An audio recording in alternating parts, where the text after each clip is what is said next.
अतिथींना विनंती करतो आपण मंचावर स्थान बनवावं। यानंतर हा शेवटचा सत्कार आहे सन्माननीय प्राध्यापक डॉक्टर अनघा सोमवंशी सोनखासकर, त्यांच्या वतीने त्यांच्या सुनबाई कल्याणी सोनखासकर हा सत्कार स्वीकारत आहेत। इंग्रजी साहित्यामधलं त्यांचं फार मोठं असं योगदान आहे।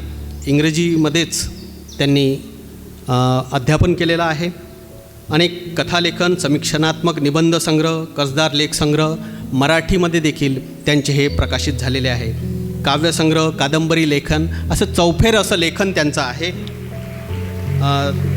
लाईफ अँड वर्क ऑफ संत वासुदेव महाराज हा त्यांचा ग्रंथ प्रसिद्ध आहे। या ग्रंथामधून वासुदेव महाराजांचं व्यक्तिमत्व समाजासमोर आणण्याचं एक मोठं काम अनघाताईंनी केलेलं आहे। त्यांचा सत्कार या ठिकाणी आपण संपन्न करतो आहे।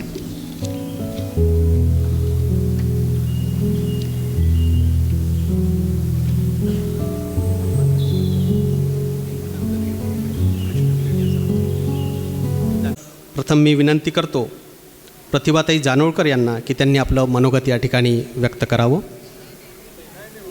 प्रतिभाताई जानोळकर।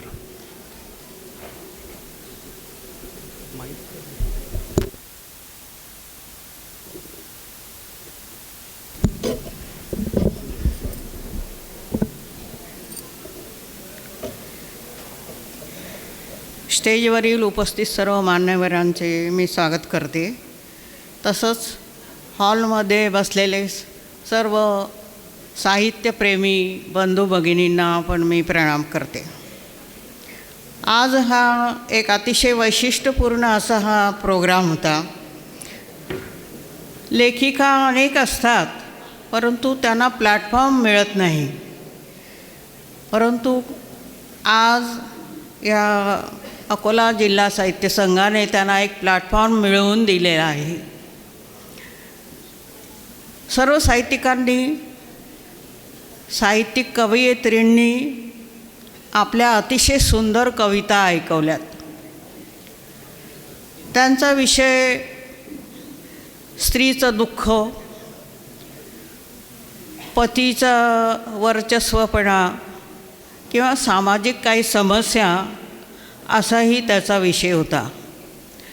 आता मी एक प्राचार्य म्हणून या सर्व लेखिका किंवा लेखकांना एक आवर्जून एक गोष्ट सांगावीशी वाटते की परिस्थिती बदलत आहे।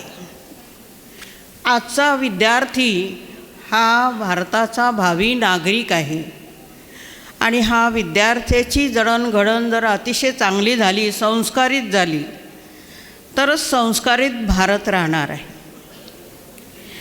ही एक मनात साठवलेली एक दुःखद घटना, त्याविषयी मी लेखिका किंवा लेखकांना आग्रहाने विनंती करते की शाळेतील जे विद्यार्थी आहे ना, पूर्वीचे विद्यार्थी आणि आजचे विद्यार्थी यात खूप फरक पडलेला आहे। पूर्वीचे विद्यार्थी 10 वर्षानंतर जरी शिक्षक भेटला तरी जिथे भेटेल तिथे नमस्कार करायचा वाकून। आज मात्र शिक्षकांचा नमस्कार प्रणाम तर दूरच राहो, परंतु आपले सोबतचे जे मित्रमैत्रिणी असतात त्यांना त्यांच्याशी देखील ते प्रेमानं वागत नाही। आता वर्गात 60 मुलं असतात आणि शिक्षक एक असतं। अशावेळी आता घरी जर 2 मुलं असले तर भांडतातच ना, एकमेकांना भांडतातच, कधीकधी मार देखील देतात। मग अशावेळी आईवडील का चुपचाप त्याच्याकडे पाहत बसतात का? नाही, तर रागावतातच। तसं 60 मुलं जेव्हा एका वर्गात आहेत तेव्हा त्यांना शिस्त लावायची असेल तर त्या शिक्षकाला रागवावंच लागतं, त्या शिक्षकाला एखादी छडी मारावीच लागते।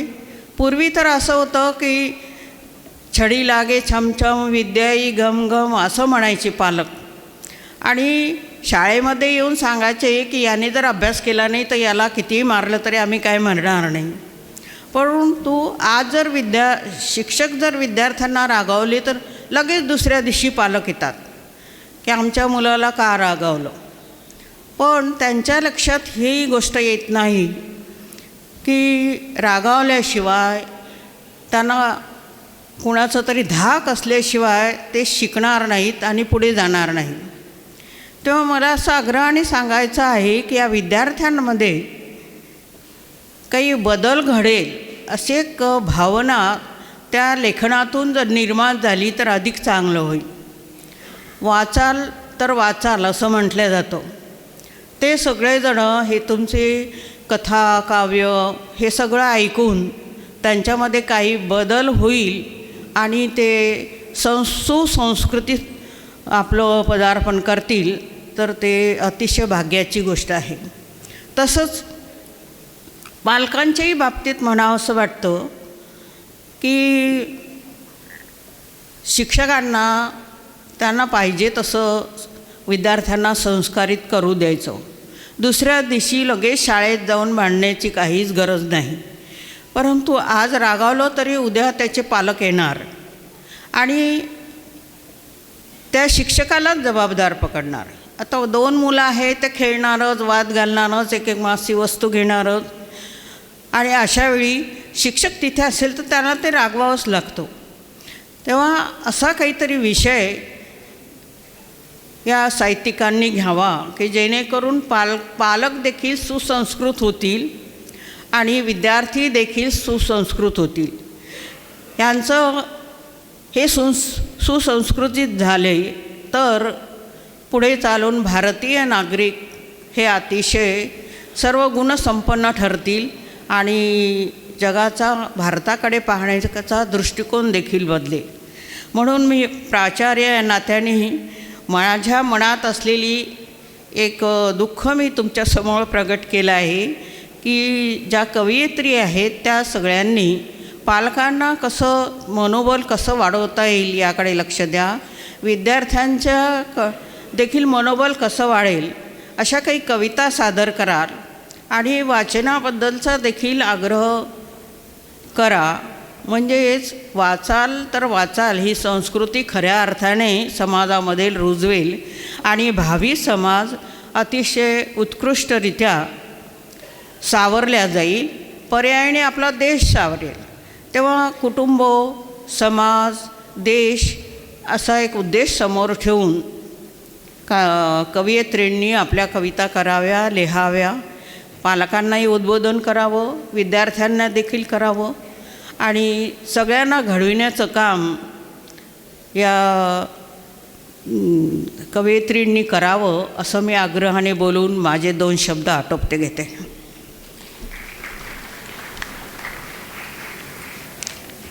धन्यवाद. अतिशय रास्त अशी जी भीती मनामध्ये आहे आणि त्या भीतीच्या माध्यमातून साहित्यिकांची जी जबाबदारी आहे, लेखिकांची जबाबदारी आहे ती जानोळकर मॅडमनी आपल्याला या ठिकाणी उद्धृत केलेली आहे. धन्यवाद. असेच मार्गदर्शन आपलं आमच्या शाखेला कायम राहो ही अपेक्षा. यानंतर आपण निबंध स्पर्धेचा बक्षीस वितरण समारंभ या ठिकाणी घेतो आहे. या संमेलनाच्या निमित्ताने आम्ही शालेय स्तरावर आणि महाविद्यालय स्तरावर निबंध स्पर्धा घेतली होती. या निबंध स्पर्धेचं बक्षीस आपण या ठिकाणी देतो आहे. सर्वात पहिले शालेय निबंध स्पर्धा जी घेण्यात आली, विषय मला आवडलेले साहित्यिक, मला आवडलेली लेखिका यावर त्यांना लिहायचं होतं आणि अतिशय उत्कृष्ट असे निबंध लिहिले. परीक्षकांनाही कोणाला क्रमांक द्यावा हा पेच पडलेला होता, परंतु त्यातल्या त्यात चांगले निबंध त्यांनी निवडले. ज्यांना बक्षीस मिळालं ते कौतुकास पात्र आहेतच, पण ज्यांना मिळालेलं नाही ते पण कौतुकाला पात्र आहेत, कारण त्यांनी प्रयत्न केला. त्या सगळ्यांसाठीच एकदा जोरदार आपण टाळ्या वाजवूया. मी आता शालेय निबंध स्पर्धेतील विजेत्यांना या ठिकाणी निमंत्रित करतो. मान्यवरांना विनंती करतो की आपण आपल्या हस्ते या विद्यार्थ्यांचं कौतुक करावं. शालेय निबंध स्पर्धेमध्ये प्रथम क्रमांक प्राप्त केलेला आहे कृपा संतोष चौखंडे, नोएल स्कूल अकोला. कृपा संतोष चौखंडे. शाळेतले कोणी असेल, शिक्षिका वगैरे? द्वितीय क्रमांक प्राप्त केलं आहे Rutuja Shashikant Londhe, Noel school Akola. Rutuja Shashikant Londhe, Noel school Akola. तृतीय क्रमांक प्राप्त केला आहे Gargi Manesh Khandare, school of scholar Akola. सकाळी या शाळेमधले विद्यार्थी वगैरे सगळे उपस्थित होते. ग्रंथदिंडीमध्ये त्यांचा सहभाग होता. याशिवाय उत्तेजनार्थ 4 विद्यार्थिनींना या ठिकाणी आपण गौरव त्यांचा करतो आहे. श्रुती अशोक मोरखडे, जिजाऊ कन्या विद्यालय अकोला. श्रुती अशोक मोरखडे. त्यानंतर प्रांजल किशोर जाधव, भारतीय ज्ञानपीठ विद्यालय मूर्तिजापूर.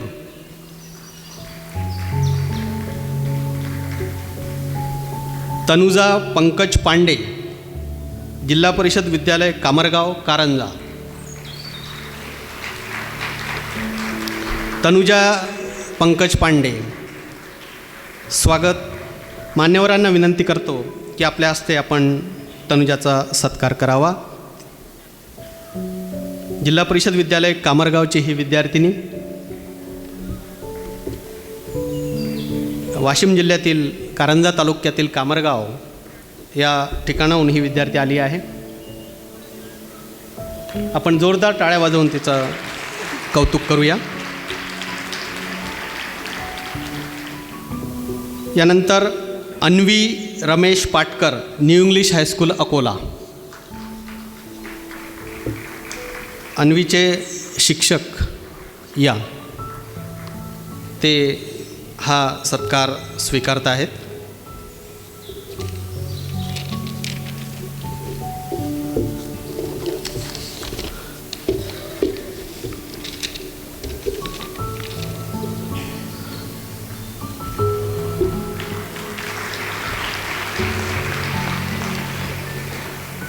धन्यवाद. यानंतर महाविद्यालयीन स्तरावर जी निबंध स्पर्धा घेण्यात आली होती त्या विद्यार्थ्यांचं या ठिकाणी कौतुक मान्यवरांच्या हस्ते होते आहे.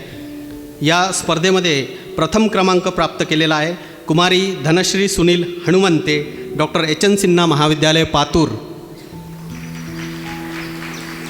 मॅडम या ठिकाणी आहे, डॉक्टर ममता इंगोले मॅडम. त्या धनश्रीचा या ठिकाणी सत्कार स्वीकारत आहेत.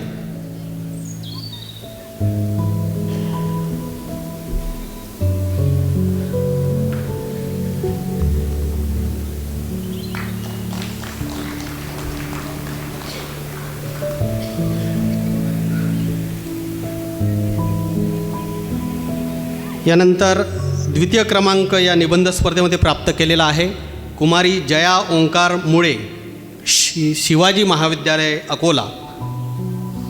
कुमारी जया ओंकार मुळे, श्री शिवाजी महाविद्यालय अकोला.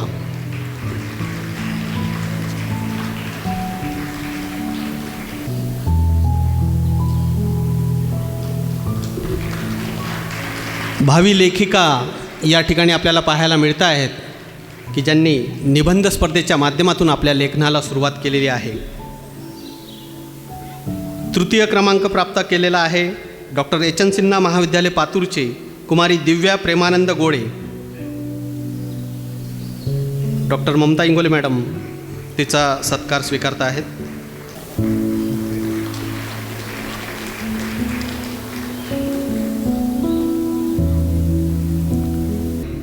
यामध्ये कुमारी तन्वी विलास राऊत, डॉक्टर एच.एन. सिन्हा महाविद्यालय पातूर. कुमारी निलिमा गुरुदास डाखोरे, डॉक्टर एच.एन. सिन्हा महाविद्यालय पातूर. आणि कुमारी हुमायरा फिरदोस एहसान अहमद खान, डॉक्टर एच.एन. सिन्हा महाविद्यालय पातूर. या तीनही विद्यार्थ्यांचा सत्कार या ठिकाणी डॉक्टर ममता इंगोले मॅडम स्वीकारत आहेत.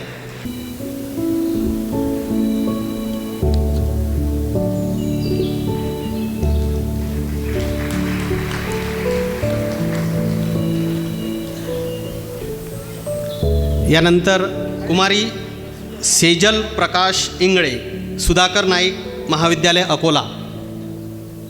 कुमारी सेजल प्रकाश इंगळे. या बक्षीस वितरण समारंभानंतर आपण धन्यवाद सर्व मान्यवरांना विनंती करतो की आपण स्थानापन्न व्हावं. त्यांचं मार्गदर्शन ऐकूया. मी विनंती करतो आजच्या या समारोपीय समारंभाचे सन्माननीय प्रमुख अतिथी डॉक्टर श्रीकांत तिडके सरांना की त्यांनी आम्हाला मार्गदर्शन करावं. Doctor Shrikant Tidke sir. आजच्या या अतिशय हृद्य अशा साहित्य संमेलनाच्या अध्यक्षा भारतीताई सुदामे, विदर्भ साहित्य संघाचे अध्यक्ष श्रीयुत प्रदीपराव दाते, या ठिकाणी आवर्जून उपस्थित असलेले औरंगाबादवरून आलेले साहित्य महामंडळाचे सदस्य, आमचे सन्मित्र डॉक्टर दादा गोरे, सतीश तराळ, संमेलनाध्यक्षाबरोबर उपस्थित असलेल्या स्वागताध्यक्ष, इतर सर्व मान्यवर आणि हा संबंध सुंदर कार्यक्रम ज्यांनी तोलून धरला ते आमचे सन्मित्र गजाननराव नारे, उपस्थित सगळे साहित्यिक बंधू भगिनी आणि रसिक वृंदांनो, सीमा शेटे यांच्या स्मृतिप्रित्यर्थ हा जो कार्यक्रम या ठिकाणी आयोजित केला तो अतिशय देखणा कार्यक्रम आहे. पण या देखण्या कार्यक्रमात आणखी भर पडली असती सीमा असती तर, पण तीच नाही आहे याची खंत मनात घेऊन हा संबंध कार्यक्रम आपण करत होतो. सीमाचे जेव्हा जेव्हा मला फोन यायचे तेव्हा तेव्हा त्या फोनमध्ये एक ट्यून होती, मेरी आवाज ही पहचान है, गर रहू या न रहू. मी राहीन किंवा न राहीन पण माझा आवाज हीच माझी ओळख आहे, असं एक सुंदर गाणं तिच्या कवितेचे ओळी पहिल्यांदा वाजायच्या आणि मग ती हळूच म्हणायची, सर मी सीमा बोलते. आणि या सीमाच्या बोलण्याचा आणि एकूणच मांडणीचा इतका अतिशय चांगला परिणाम व्हायचा की आजही त्या सगळ्या ओळी आणि तिचं व्यक्तिमत्व आठवतं आणि वाटतं, गेले द्यायचे राहुनी तुझे नक्षत्राचे देणे, माझ्या पास आता कळ्या आणि काही ओली ओली पाणी. असे अतिशय हृद्य असं आठवण त्यांच्याविषयीच्या माझ्या मनात कायम आहे. त्यांच्या स्मृतिप्रित्यर्थ हा कार्यक्रम आपण आयोजित केला. भाऊसाहेब मांडवगणे हे फार मोठे गृहस्थ होते हे तर माहितीच आहे, पण त्यांनी अखिल भारतीय साहित्य संमेलन अकोल्यात घेतलं होतं आणि मला सांगायला अभिमान वाटतो की त्या साहित्य संमेलनात मी सेक्रेटरी होतो त्यावेळेला. आणि ते संमेलन आम्ही ज्या पद्धतीनं अकोल्यात घेतलं होतं त्याच्या आठवणी माझ्या मनात जाग्या आहेत. पद्माताई आल्या असत्या तर मग त्यांना आणखी उजाळा मिळाल्या असत्या. पण असं अतिशय गोनी दांडेकरांच्या अध्यक्षतेखाली झालेलं संमेलन अकोल्यानं पाहिलेलं आहे. मी निश्चितपणे सांगतो हा गजानन नारे नावाचा माणूस अकोल्यात अखिल भारतीय साहित्य संमेलन आणणार आहे आणि त्याची सुचिन्ह आताच मला दिसायला लागलेली आहे. त्याच्यामुळे मला याच दृष्टीनं हे संमेलन अतिशय महत्त्वाचं वाटतं. या संमेलनामध्ये ज्या चर्चा झाल्या त्या अतिशय सुंदर होत्या. त्या विदर्भातलं एक साहित्य संमेलन इतकं सुंदर होऊ शकतं हे दादा तुम्ही लक्षात ठेवा आणि जरा तिकडेही सांगा की विदर्भात चांगलं साहित्य संमेलन होतं म्हणून. सारस्वती जन्मभू असं आम्ही विदर्भाला म्हणतो. आम्ही या जन्मभूला सारस्वतीच्या जन्मभूला ज्या साहित्याची निर्मिती होते त्याचे अनेक चांगले संमेलनं पाहिलेले आहे. विशेषतः स्त्रियांच्या संमेलनांचा जो प्रघात आहे तो विदर्भ साहित्य संघानं फार चांगल्या पद्धतीनं पाळलेला आहे. मला आठवतं आहे की महानुभाव पंथाची जी मदंबा नावाची लेखिका होऊन गेली तिच्याबद्दल असं लिहिलं गेलेलं आहे, म्हातारी चर्चक म्हातारी जिज्ञासक येथ काही पुसतही असे. ती इतकी चर्चक आहे, इतकी जिज्ञासक आहे की ती सतत प्रश्न विचारते. म्हणजे सतत प्रश्न विचारण्याची जी स्त्री प्रवृत्ती आहे ती या विदर्भाची पहिलेपासून आहे. म्हणून स्त्री पुरुष तुलनासारखा ग्रंथ ताराबाई शिंदेंनी लिहिले. आणि म्हणूनच आजच्या या संबंध संमेलनाकडे पाहत असताना मला सुरेश भटांची कविता आठवायला लागली, कालचे सारे मुके हे आज बोलू लागले, अन तुझ्या शब्दा सवेते सत्य तोलू लागले. असं सत्य तोलून धरण्याचं सामर्थ्य या संबंध कार्यक्रमामधून माझ्यापर्यंत पोचत होतं. अध्यक्षीय भाषण, स्वागताध्यक्षकांचं भाषण, उद्घाटकांचं भाषण, त्यांची झालेली मुलाखत आणि कवी संमेलन या सगळ्या कार्यक्रमांनी आणि परिसंवाद या संबंध कार्यक्रमाने एक मोठी उंची या ठिकाणी गाठलेली होती हे जाणवत होतं. हे संबंध जाणवत असताना मला असं दिसलं की आजच्या संबंध वातावरणामध्ये, आजच्या धर्मांध वातावरणामध्ये स्त्रियांची विशेष भूमिका आहे.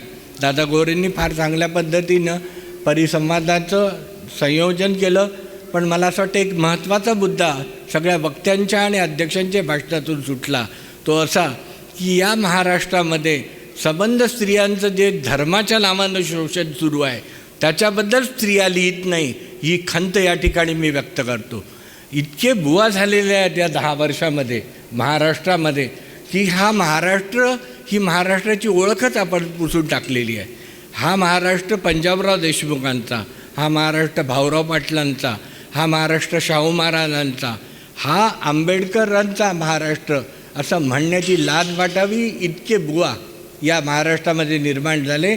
आणि या बुवांच्या प्रवचनांना, त्यांच्या कीर्तनांना 2-2 लाख स्त्रिया हजर राहत असतील तर स्त्री लेखिका काय करतात असा माझा त्यांना प्रश्न आहे.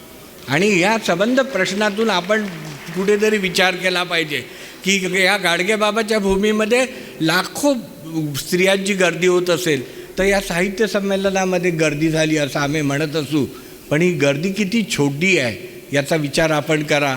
आणि आपल्याला ह्या पुढे या संबंध बुवाबाजीच्या विरुद्ध आपल्याला आवाज उठवावा लागेल, तरच आपण खऱ्या अर्थानं काहीतरी करू शकू असं आजचं वातावरण आहे. अमृता प्रीतमनी एका मुलाखतीत फार छान म्हटलं होतं की जी बाई थोडी सुखवस्तू आहे, जी बाई थोडी आनंदी आहे आणि जी स्वतः कमावते तिच्या घराला 4था कमरा असला पाहिजे असं म्हटलं आहे की हर घर को 4था कमरा चाहिए. मला हा जो 4था कमरा आहे हा फार ही जी फ्रेज आहे ही मला फार आवडली की प्रत्येक घरामध्ये माझ्या छंदासाठी काय आहे असं बाईनं आता शोधलं पाहिजे. मी माझे प्रश्न, माझं संबंध, इच्छा, माझ्या आकांक्षा याच्यासाठी मी काय करू शकते याचा विचार करण्याची क्षमता या साहित्य संमेलनातून निश्चितपणे निर्माण होईल. फ्राईडच्या नंतर आता स्त्रियांना सेकंड सेक्स असा जो विचार केला जाता स्त्रियांच्या बाबतीमध्ये तो किती चुकीचा आहे आज या परिसंवादाच्या निमित्तानं अध्यक्षांनी फार चांगला मांडला. आणि मला असं वाटतं की स्त्रियांच्या सर्व सत्व, स्त्रियांचं स्वाभिमान, स्त्रियांच्या भावना, संवेदना यांना वाट देण्याचं काम या साहित्य संमेलनाच्या वेगवेगळ्या विषयातून यापुढे व्हावं अशी अपेक्षा या निमित्तानं मी निर्माण करतो, अपेक्षा व्यक्त करतो. आणि हे संबंध करत असताना मला असं वाटतं की आजच्या बदललेल्या स्त्रियांचं हे जे चित्र आहे हे निश्चितपणे दारुण आहे. आजच्या संबंध निवडणुकीमध्ये स्त्रियांचा पैशाने जो वापर झाला तो मला अतिशय गंभीर मुद्दा वाटतो. एक व्यक्ती कोणीतरी बोलून गेली पोरगी, ती असं म्हणाली की आम्हाला पैसे वाटून मतदानासाठी पाठवलं जात असेल तर मला असं वाटतं हा स्त्रीत्वाचा अपमान आहे. मला आठवते की मी शेतकरी चळवळीमध्ये काम करत होतो तेव्हा चांदवडला महिला संमेलन भरवलं होतं शरद जोशींनी. आम्ही तरुण होतो, आम्ही त्यावेळी चांदवडला गेलो मुद्दाम.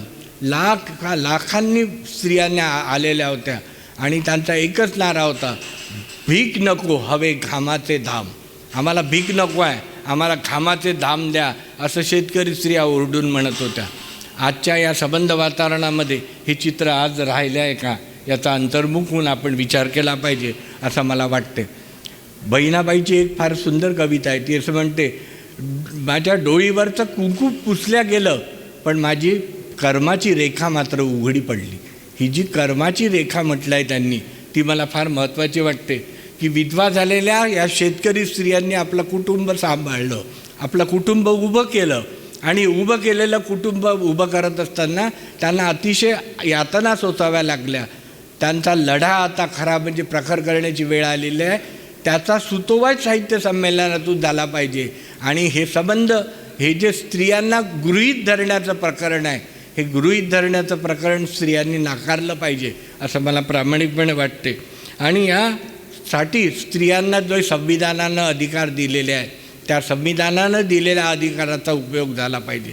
मला स्वतःला असं वाटतं की इंग्लंडपेक्षा आपल्या भारतातल्या स्त्रिया भाग्यवान आहे. याचं कारण असं की भारतातल्या स्त्रियांना पुरुषांच्या बरोबरच मतदानाचा अधिकार मिळाला. इंग्लंडसारख्या देशामध्ये सुद्धा स्त्रियांना मतदानाच्या अधिकारासाठी भांडावं लागलं.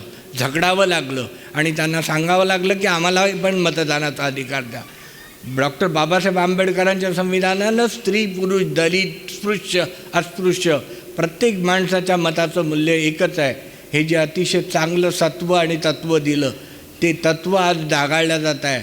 आणि म्हणून स्त्रियांचं संमेलन हे फक्त स्त्रियांच्या एकूण व्यक्तिमत्वाच्या विचाराचं संमेलन नव्हता, स्त्रियांच्या अपेक्षांचं संमेलन नव्हता, स्त्रियांच्या हट्टाचं विद्रोहाचं ते संमेलन व्हावं. आणि या विद्रोहाच्या संमेलनानं ही सबंध भूमी नव्या दिशेनं पेटल्या जावी असं एकूण स्वरूप बदलावं अशी माझी अपेक्षा आहे. आणि मला असं वाटतं की ही ताकद स्त्रियांमध्ये आहे, कारण स्त्री संवेदनशील असते, सहन करणारी असते. मला आठवते आज ख्रिसमसचा दिवस आहे आणि मला रजनीश यांनी सांगितलेली एक रूपक कथा आठवते, तेवढी सांगतो आणि थांबतो. त्या रूपक कथेमध्ये असं म्हटलेलं आहे रजनीशांनी की ख्रिस्ती तरुण पोरगी नन व्हायसाठी गेली, धर्मप्रसार करायसाठी गेली आणि तिने आपल्या वरिष्ठ असलेल्या धर्मगुरूंना विचारलं की मला धर्मप्रसार करायचा आहे, मी काय करू. आपल्याकडे जसं आपण कोणी तीर्थाला जातो म्हटलं की रामेश्वरला जा, बद्रीनाथला जा, केदारनाथला जा असं सांगतात, तसं त्या बाईला पण सांगितलं की या चर्चमध्ये जा, त्या चर्चमध्ये जा, तो चर्च होली आहे, तो पवित्र आहे, त्या ठिकाणी तू जाऊ नये, असे सगळे ॲड्रेस तिला दिले. ती बाई बिचारी तरुण पोरगी ती गेली. तिने ठरवलं की आपण सगळ्या चर्चेसला भेटी देऊ. रजनीशांचं सांगणं फार सुंदर होतं. रजनीश म्हणतात की ती एका गावात गेली, पण त्याच वेळी रात्र झाली, अंधार झाला, बर्फ पडायला लागला.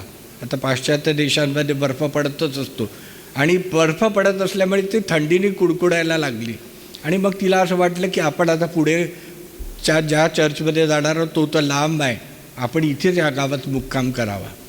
ती बाई त्या गावात शिरली आणि गावातल्या एका गुराख्याला म्हणाली की मला रात्रीपुरता आश्रय पाहिजे आहे, मला थांबायचं आहे. तो गुराखी किंचित तिच्याकडे पाहून हसत असं म्हणाला की बाई तू विचारून पाया गावात तुला आश्रय मिळत असेल तर. तिला वाटलं असं कसा हा माणूस बोलतो. तिने एक दरवाजा ठोठवला, काचेचं तावदान ठोठवलं, दरवाजा उघडला गेला. एक तरुण माणूस समोर आला आणि त्याने ख्रिस्ती तरुणीकडे पाहिलं त्या आणि विचारलं काय पाहिजे. ती म्हणाली काही नाही, मी धर्मप्रसारासाठी निघाली आणि मी रात्रीपुरता फक्त आश्रय मागते आहे तुम्हाला, मला आश्रय द्या. त्याने आश्रय द्यावा की नाही द्यावा ना, पण त्यानं बायकोकडे NOC साठी पाहिलं आणि बायकोनी काय खून केली माहिती नाही. तो म्हणाला की माफ करा, आमचं हे गृहस्थाचं घर आहे, तू नन आहेस आणि तू धर्मप्रसारासाठी निघालेली, तू तरुण आहेस, तू आमच्या घरी काय राहू नको, तू दुसऱ्या कुणाला तरी आश्रय माग. ती दुसऱ्या दारात गेली, तिथे जवळपास ते उत्तर आलं. मग तिला असं वाटलं की आपण असं करावं की या गावातल्या चर्चमध्येच जावं आणि ती चर्चमध्ये गेली. चर्च उंच होतं. रजनीशांचं सांगणं मोठं मार्मिक असायचं, मी स्वतः ऐकलं आहे रजनीशांना म्हणून सांगतो. रजनीश असं म्हणतात की ती बाई टेकडं चढायला लागली, गावातली कुत्री तिच्यावर भुंकत होती. नवाडी बाई दिसली की गावातली कुत्री भुंकतातच. तिच्या कुत्री भुंकत होते हे सांगण्यामध्ये रजनीशांची खोच होती. ती बाई धडपडत त्या चर्चच्या दारापाशी गेली. तेव्हा ती दारापाशी गेली तेव्हा तिच्या लक्षात आलं की चर्चचा पण दरवाजा बंद आहे, कारण त्या दिवशी रविवार नव्हता, त्याच्यामुळे चर्च बंद. तरी मग तिने जोऱ्याने चर्चचा दरवाजा ठोठवला. खूप ठोठवल्यानंतर एक म्हातारा पोप बाहेर आला. त्याने हातातल्या कॅन्डलनं त्या बाईच्या तरुण पोरीच्या तोंडावर प्रकाश टाकला आणि तिला विचारलं कशासाठी आली एवढ्या अपरात्री. तिने शांतपणे सांगितलं की मी धर्मप्रसारासाठी नन व्हायला निघालेली आहे, आजच्या रात्रीपुरता मला आश्रय पाहिजे, मी ते झोपायला मागते आहे तुम्हाला फक्त. तो म्हणाला की तू पहिले प्रश्नाचं उत्तर दे, तू कॅथलिक पंथाची आहे की प्रॉटेस्टंट पंथाची आहे. आली की नाही पंचायत. ती म्हणाली की मी अजून तर पंथच नाही घेतला, पण तुम्ही म्हणता तर मी प्रॉटेस्टंट पंथाची आहे. ते म्हणाले हा चर्च जो आहे तो कॅथलिकच आहे, तुला प्रवेश मिळणार नाही, तुला आश्रय मिळणार नाही. ती बाई हतबल झाली आणि मग ती म्हणाली की ठीक आहे, नाही तर नाही. आणि म्हणून ती पुन्हा चर्चच्या त्या गेटमधून बाहेर पडली, टेकड्यांवरून खाली उतरायला लागली. रजनीश म्हणतात गावातली कुत्री भुंकतच होती आणि ती बाई थकलेल्या अवस्थेमध्ये गावातून बाहेर निघायला लागली. तो गुराखी तिथे उभाच होता. तो म्हणाला, बाई मी तुला पहिलेच म्हटलं होतं आश्रय मिळणार नाही, आता कुठे जाते तू, इथेच थांब, मी तुझ्यापाशी थांबतो वाटलं तर. ती म्हणाली की राहू दे, माणसं मला घाबरतात, या चर्चमधला पोप मला घाबरतो, मी जंगलात जाते तिथले प्राणी मला घाबरतील. आणि असं म्हणून ती हट्टी पोरगी त्या जंगलामध्ये निघून गेली. कोणत्याही प्राण्याने तिच्यावर हल्ला केला नाही, पण ती थकली, एका कातळावर झोपी गेली. पहाटे पहाटे तिचा डोळा उघडला, झाडांवरून मधुर पक्ष्यांचा आवाज येत होता, चांदण्यांचा प्रकाश पानांवरून तिच्या तोंडावर सांडत होता. अतिशय रम्य अशी पहाट तिला दिसायला लागली, तिची भावसमाधी लागली, तिचं अंतःकरण जागं झालं. आणि ती मनाशीच म्हणाली, कशाला मी चर्च शोधत होती, मला जे पाहिजे होतं ते तर माझ्याजवळच आहे, ते या निसर्गाजवळ आहे आणि म्हणून ते मला प्राप्त झालेलं आहे. असं म्हणून ती बाई निघून गेली आणि ती पुन्हा परत त्या दारात चर्चच्या दाराकडे धावत निघाली. जेव्हा ती परत आली गावात, तेव्हा पहाट झालेली होती. तो गुराखी आश्चर्यानं पाहत होता. तो म्हणाला, थँक्यू त्या गुराख्याला म्हणाली. आणि ती धावत पोपच्या दारात गेली. पोपचा दरवाजा तेव्हाही बंदच होता, कारण रविवार नव्हता. मग पोपनं पूर्ण त्रासानं दार उघडला. म्हटलं, काल तर चुपचाप गेली होती, आता कशाला नाचून राहिली, कशाला आली? ती म्हणाली, तुला धन्यवाद द्यायला आली. तू जर मला हाकलून दिलं नसतं तर कदाचित मला माझी ओळख झाली नसती. मला असं वाटते की स्त्रियांना जे शेकडो वर्षाच्या गुलामगिरीत आपण ठेवलं, त्याच्यातून तिला तिच्या आत्मशोधाची दिशा मिळालेली आहे. आता तिला थांबता येणार नाही, आता तिला स्वतःला शोधावं लागेल, आता तिला तिचे प्रश्नांची उत्तरं स्वतः मिळवून घ्यावे लागेल. ते तुम्हाला संविधानानं दिलेलं आहे, ते तुम्हाला तुमच्या आत्मबलानं दिलेलं आहे, ते तुमच्या शक्तीनं आणि लेखणीनं तुम्हाला दिलेलं आहे. त्याचा वापर तुम्ही कसा करता याचं दिशादर्शन देणारं हे साहित्य संमेलन अतिशय यशस्वी झालं असं मी मानतो आणि त्याला धन्यवाद देऊन थांबतो. धन्यवाद.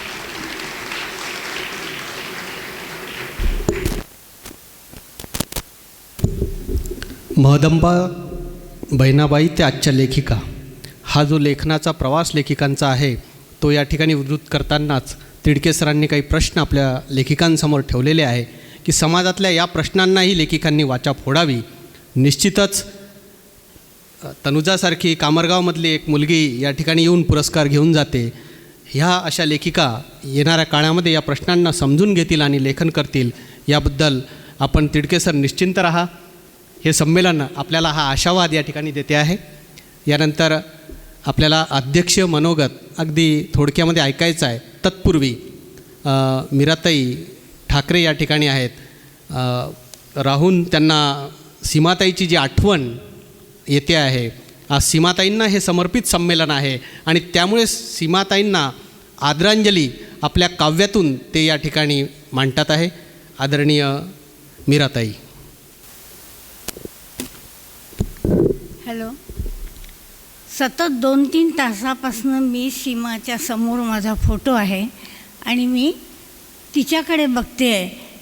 एवढा वेळ कदाचित तिला आणि मला भेटायलाही मिळाला नसेल आणि गप्पाही करायला मिळाला नसेल.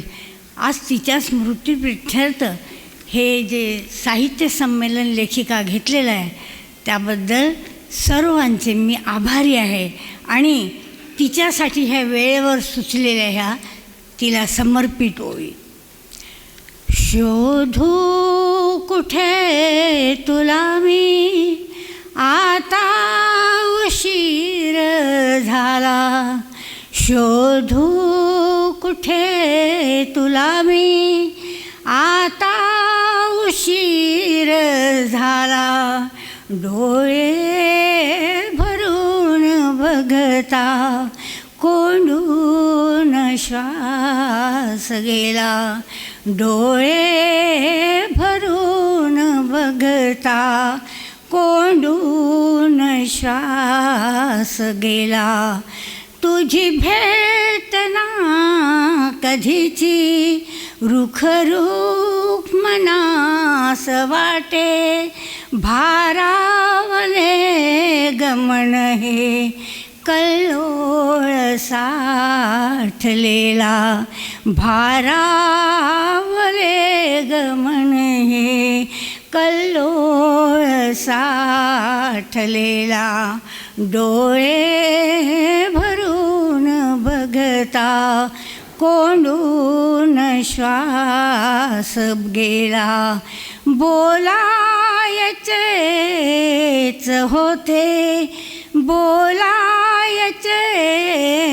काही राहून तेही गेले नसता मुळात आता हे शब्द मौन झाले शिखा सखी ग अमुची सीमा सखी ग अमुची हुरभुर मनात राही भरल्या घरात फुल्या गजबज जून नाही डोळे भरून बघता डोळे भरून बघता डोळे भरून बघता कोंडून श्वास जाई. धन्यवाद.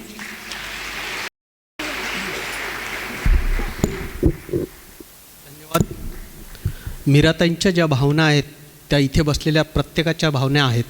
त्या काव्यांजली त्यांनी आपल्या सगळ्यांच्या वतीने सीमाताईंना या ठिकाणी समर्पित केली आहे.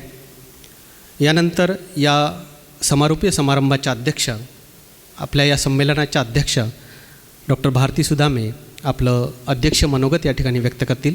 डॉक्टर भारती सुदामे. नमस्कार. मंचावर आणि सभागृहात उपस्थित असलेल्या सर्व मान्यवरांना माझं अभिवादन. हा समारोपाचा कार्यक्रम अतिशय देखणा झाला. याच्यापूर्वीचे कार्यक्रम कसे झाले त्याची सगळ्यांनी सविस्तर वर्णनं केलेली आहेत. मी सरांच्या भाषणाबद्दल बोलेत. तिडके सरांनी जो एक ऐरणीचा मुद्दा सांगितला तो खूप महत्त्वाचा आहे. खरंच सुटला आहे सगळ्यांच्या ह्याच्यातनं की एक जुदं कुठलं तरी गाणं आठवतं. रामचंद्र कहे गए सिया से ऐसा कलयुग आएगा हंस चुगेगा दाना दुनका कौवा मोती खाएगा. सगळीकडे ते पसरलेलं आहे लोण आणि आपण हा मोत्यांचा चारा घेऊन कुठं जातो आहोत कोणाकडे जातो आहोत हे एकदा कुठेतरी पाहिलं पाहिजे.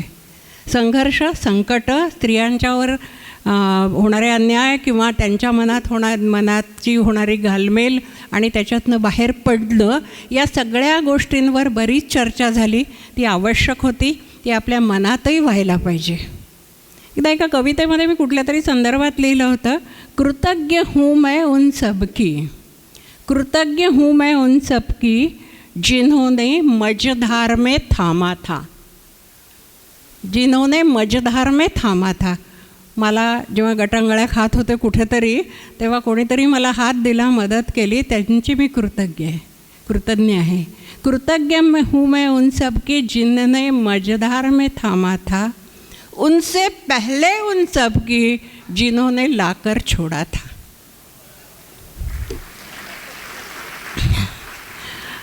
आणलीच नाही संकट तर आपण येणार नाही बाहेर. त्याच्यातनी बाहेर पडायसाठी धडपड करणार नाही आणि ती धडपड करण्याची शक्ती या संमेलनाने दिली असं मला म्हणायचं आहे. आणि मग ह्या सगळ्या संमेलनाच्या पूर्ण दिवसाच्या बद्दल जर मला काही म्हणायचं असेल तर 2च ओळी म्हणायच्या आहेत. त्यासुद्धा माझ्या नाही उसण्या घेतलेल्या. स्तुति करूँ मैं उसकी स्तुति करूँ मैं उसकी कि मेरे पास शब्द नहीं. स्तुति करूँ मैं कैसे कि मुझ में है चातुर्य नहीं. मन का भाव प्रकट करने का मुझ में है सामर्थ्य नहीं. धन्यवाद.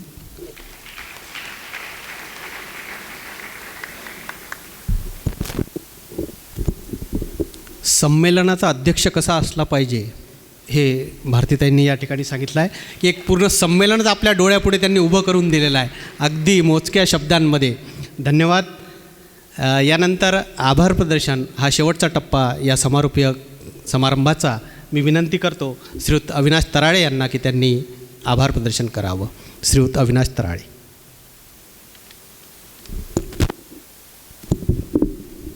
व्यासपीठावर प्रज्ञावंत सारस्वत, साहित्याच्या उपासिका आणि साहित्यरसिक, आजचा दिवस म्हणजे अक्षरांच्या नभांगणात प्रतिभेचे नक्षत्र चितारलेला एक अलौकिक सोहळा. साहित्याच्या या यज्ञकुंडात चालताना आपण सर्वांनी अनुभवलेला हा शब्दोत्सव आता निरोपाच्या उंबरठ्यावर उभा आहे. या कृतज्ञताचा पर्वाचा समारोप करताना मी स्वतः कृतकृत्य होत आहे. जनमानसातील तुकोबा माणसामध्ये जिवंत करताना साहित्याचा पुनर्शोध घेत त्यांची लेखणी शब्दाने ओसांडून वाहते. ते म्हणजे आजच्या कार्यक्रमासाठी ज्यांची प्रमुख उपस्थिती लाभले ते सत्कार मूर्ती डॉक्टर श्रीकांत तिळके सर यांचे देखील मी मनपूर्वक आभार व्यक्त करतो. या कार्यक्रमातील सत्कार मूर्ती सर्व ज्येष्ठ लेखिका या सर्वांच्या कार्याचा एकत्रित उल्लेख करायचा म्हणजे भारतीय स्त्रीशक्ती असा करावा लागेल. महिला सक्षमीकरणाचा वसा आणि वारसा जपणाऱ्या या सर्व विदुषींच्या कार्याला मानाचा मुजरा आणि इथे येऊन आपण सर्वांनी सन्मान स्वीकारला त्याबद्दल आपले मनपूर्वक आभार. या कार्यक्रमाच्या उद्घाटक डॉक्टर श्वेता पेंडसे यांनी लेखनी आणि अभिनय या दोन्ही क्षेत्रातील आपली कठीण साधना आपल्या शब्दातून सहजतेने प्रगट केली. त्यांनी साहित्य व जीवनाचा जो सुरेख कोलाज आपल्यासमोर मांडला त्याबद्दल देखील मी त्यांचे मनपूर्वक आभार मानतो. संमेलनाच्या प्रमुख अतिथी डॉक्टर सुचेता पाटेकर, उपसंचालक शिक्षण विभाग पुणे यांनी शिक्षण आणि साहित्याचा अनुबंध आपल्या प्रगल्भ वाणीतून विशद केला त्याबद्दल देखील मी त्यांचे आभार व्यक्त करतो.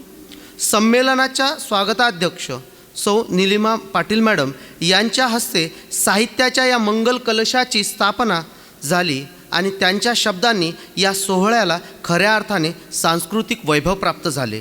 त्यांचे देखील मी मनपूर्वक आभार व्यक्त करतो. लेखिका आणि लेखनी कधीही निवृत्त होत नाही हा विचार सार्थपणे जपणाऱ्या सौ प्रतिभा जानोलकर व जीवन आणि लेखन यांचा सुवर्णमध्य साधणाऱ्या यशस्वी उद्योजिका माननीय प्रभा खंडेलवाल मॅडम यांचे देखील मी आभार व्यक्त करतो. संमेलनाध्यक्ष डॉक्टर भारती सुधामे मॅडम यांचे मनोगत म्हणजे अनुभवाच्या मुशीतून तावून सलाखून निघालेले एक वैचारिक लेणेच. त्यांचे देखील मी आभार व्यक्त करतो. संमेलनाचा हा डोलारा अधिक सुंदर घडवण्यासाठी ज्यांनी आपल्या दातृत्वाची भक्कम ओंजळ रीती केली त्या आमच्या सर्व मुख्य प्रायोजकांचे मी विशेष आभार मानतो. हा सोहळा यशस्वी करण्यासाठी अहोरात्र झटणारे विदर्भ साहित्य संघाचे सर्व पदाधिकारी व प्रभात किड्स स्कूलचे सर्व कर्मचारी यांचे देखील मी आभार व्यक्त करतो. या संमेलनातील मुलाखतकार, सर्व कार्यक्रमाचे सूत्रसंचालन करते, आभार करते, सर्व कार्यशाळेचे तज्ज्ञ मार्गदर्शक, विशेष निमंत्रित कवयित्री, लेखिका यांचेसुद्धा मी आभार व्यक्त करतो.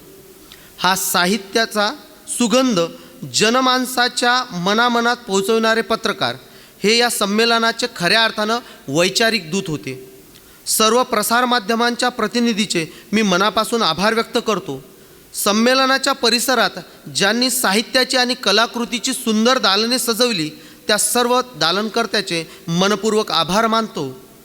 ध्वनिव्यवस्था, सजावट आणि इतर तांत्रिक मदत करणाऱ्या सर्व सहकाऱ्यांचे मी विशेष आभार मानतो. तसेच सर्व साहित्यिक रसिकांचे देखील मी मनपूर्वक आभार मानतो.